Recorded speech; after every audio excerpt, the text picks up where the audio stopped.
From her downtown Richmond, VA studios, it's Community Chat with Dr. Cat, the fastest growing digital talk show discussing solutions for everyday people with everyday problems.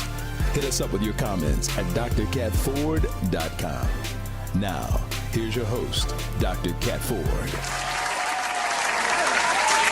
Hello, and welcome again to another Community Chat with Dr. Cat. I am Dr. Cat, your host, and today we're here to give you the real deal, some real good information. We're talking about trauma, people. It's in this day and age, there's so much trauma. People are walking around here traumatized, and today I have an expert, Ms. Katava Burton. She's going to give her own introduction. Girlfriend knows it all. She's an expert. She's a national, well-known lecturer. She goes all around the United States training you people about trauma and the effects of it. So Tava, thank you for coming here today, and please let the world know who you are, and what you do. Well, thank you so much for having me. Yes, I'm Katava Burton. I am a certified trauma practitioner. I've been working with students, children and adolescents for about 19 years with an array of mental health concerns and educational disabilities.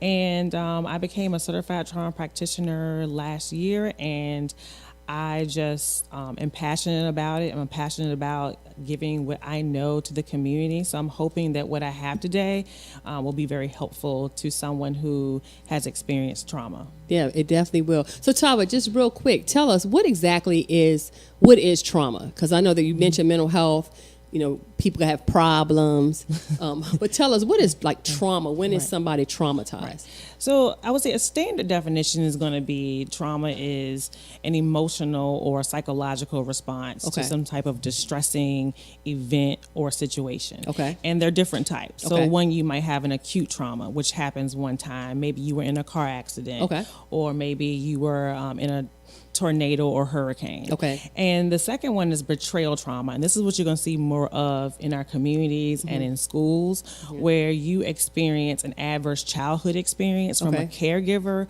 or someone who functions as an attachment figure. So what happens is that your caregiver betrays you or neglects or abuses you, and your brain cannot really conceptualize how can you love me but still abuse me at the same time. And then we go to complex trauma, where you may be living in a household with someone who is abusing you, but you also live in a violent neighborhood or there are constant drug deals going on, and so you're constantly living in this state of fear regardless of the circumstances. Okay, so like in the hood. Yeah. In the hood. Yeah. So it's like those three gunshots, levels. right. Okay. Yeah. Seeing dead bodies, those types of things. So with that trauma, and I know working in an urban school system and working in an urban area, that with that complex trauma, that's when the kids become desensitized. Yes. When they can get off the school bus and walk over a dead body and go into school and be like, what? Yes. Okay, this is normal. That's right. normal. Okay, right.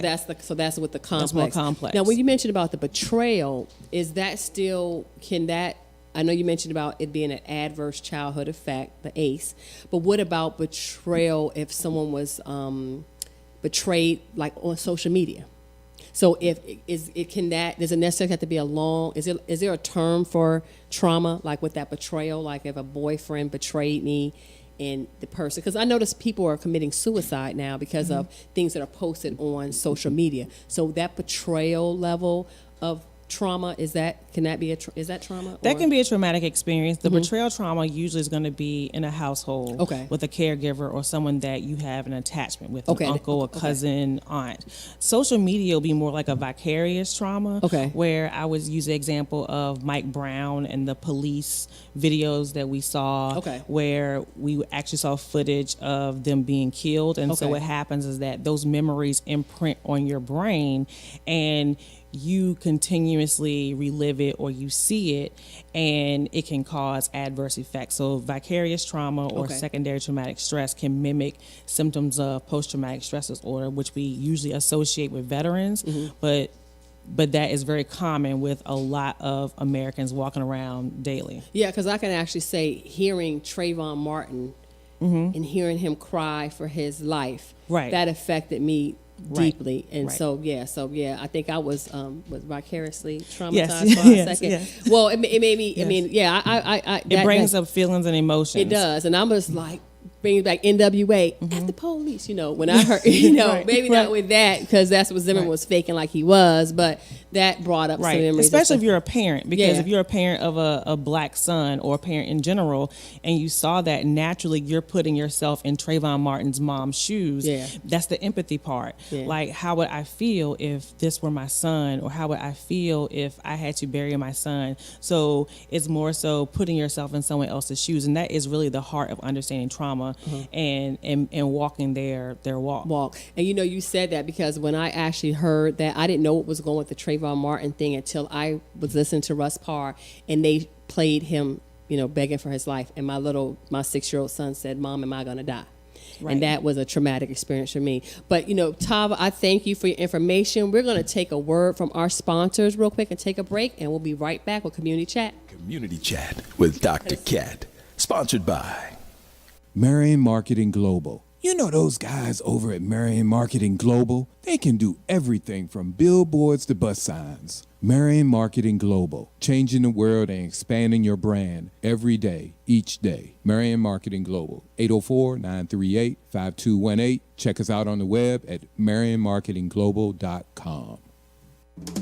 This is Tanya Free, inviting you to join the conversation at TanyaFree.com, your destination for the best in social and political straight talk, 24/7. Keep up with the latest news, answer my question of the week, post your comments, and weigh in on the hottest topics of the day and the issues affecting our community. Live life with a purpose. Join the conversation today at TanyaFree.com, your destination for social and political straight talk.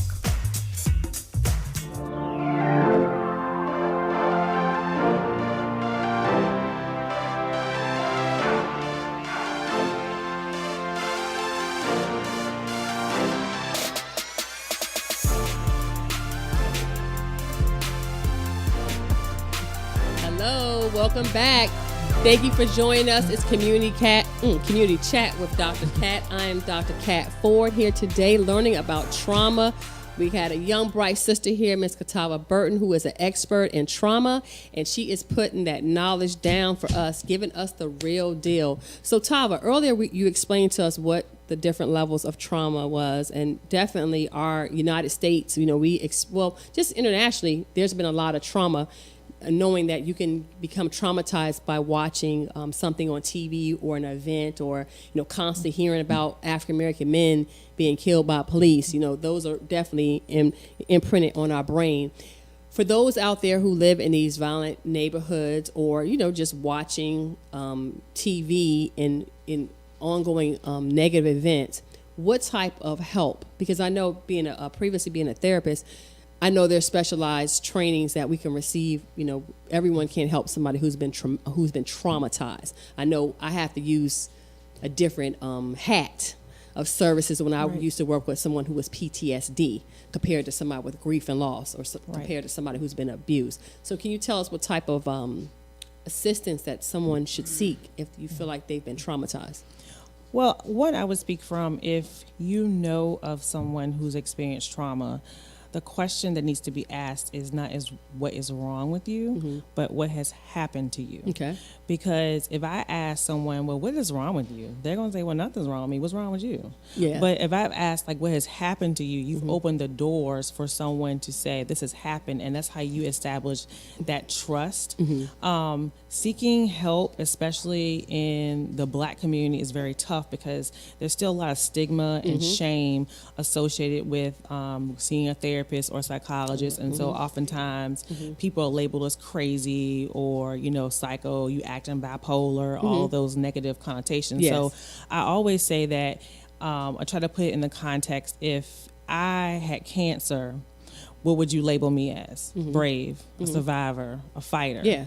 So it's the same thing with mental illness or trauma, that we are fighters and we're brave as well. So I would just stick with more affective statements and more empathic statements, and saying things like, I care for you, or I will go with you to a doctor, or I will call or help you call this hotline. Okay. I won't leave your side. I would refrain from the judgmental comments, especially people who have experienced trauma and they may have some suicidal ideations. Okay. And I know that eventually we'll talk more about mental health. Yeah. But saying things like that's selfish or this person's going to be upset with you, or we bring religion into it, is very unhelpful. Okay. But really just being a supportive person. People need support. And when I looked at a video one time on addiction, they did a little study with rats, and they gave the rat a drug. The rat constantly went back to the drug because he was alone. But when they put the rat in the community with the other rats, he no longer wanted the drug. Because he had support. So the center of it would be supporting that person no matter how hard or difficult that it may be, and just understanding that no one asked for it and no one wants it. It's just really hard to come forward to say I'm suffering or I'm going through this, and I don't know what to do. That's very, very hard. So it sounds like individuals who are traumatized, they may or may not know that they are traumatized. Yes, right. And sometimes they may or may not know what to do because immediately they think, well, maybe something is wrong with me. Right. Or, and I know, especially when working with people who have PTSD, post-traumatic stress from being abused, trust is a very, very serious issue. Or like you said earlier about somebody who had the betrayal type, it's going to be real hard for them to go back and trust somebody to share the personal issues. So I guess in essence, you're saying, if you recognize the fact that somebody's traumatized, definitely don't just say, hey, you need to go see a counselor. If you step out and offer them assistance, like that, to a counselor, or to go see, it's best to go see somebody that's licensed or qualified when you're dealing with trauma, because, you can end up traumatizing the person even more if you go somewhere and they're not certified or they're not trained to provide services. Because everybody that says they're a counselor doesn't mean that they're a therapist or they're a clinical counselor or clinically trained. Specialize in that actual service. Right. Yeah. And I would also definitely say that in some people you mentioned that they aren't sure.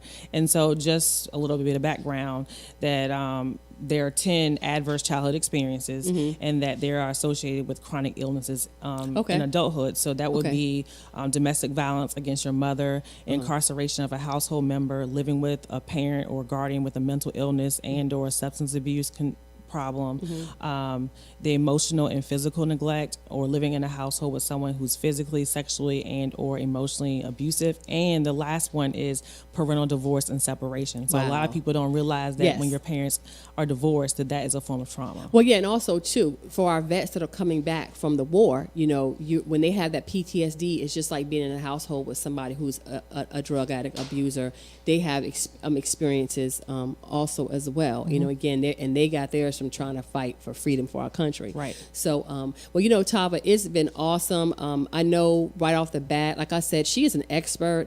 Tell the audience how they can get in contact with you, because I know you consult and you provide training for individuals, because they really need to know this. Where can people reach you, Tava? Yes, I have a website, ChatavaBurton.com, and I also have Chatava Burton LLC on Facebook, and I can be reached at ChatavaBurton@gmail.com. So just my first and last name together.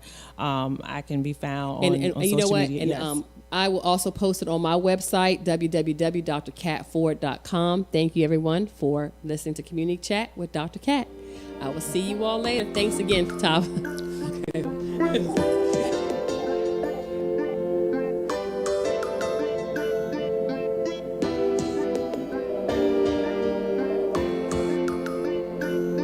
The opinions, beliefs, and viewpoints expressed by the various forum participants on this show do not necessarily reflect the opinion, beliefs, and viewpoints of Dr. Cat Ford or this station.